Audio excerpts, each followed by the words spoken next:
Kambingu veror në kishën e Shën Pantelejmonit të Dropullit të Sipër funksionojnë prej fillimit të viteve 2000, pas iniciativës së Mitropolisë së Shenjtë Gjirokastër. 50 fëmijë frekuentuan edhe si vjet kambingun e Likomilit.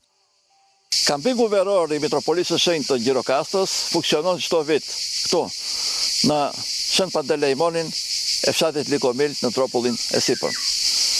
Edhe si vjet, ishin me dhjetra fëmijë, nxënës të Dropullit, të Pogonit, të Gjirokastrës, të Libovës, por edhe të bashkive të tjera në qarkun e Gjirokastrës dhe të Vlorës, të cilët frekuentuan kambingun që dëshmoi edhe një herë se dashuria për natyrën, dashuria për njëri tjetrin është më e madhe, më e dhimbshur se vetë realiteti që jetojmë.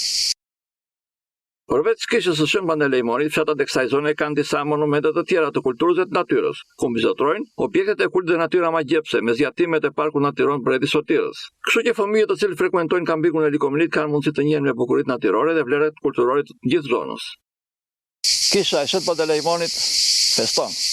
Feston dhe do të mbledh me dhjetra, me qindra banor të Likomilit, të 9 fshatrave përreth, por edhe banor të tjerë të Dropullit.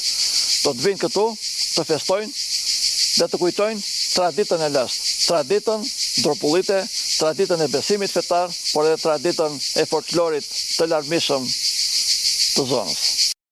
Shoqatat e emigrantëve në Greqi po shqyrtojnë mundësinë e organizimit dhe të aktiviteteve të tjera gjatë muajit gusht në ambientet e kishës së Pantelejmonit në Likomil të Dropullit të Sipër.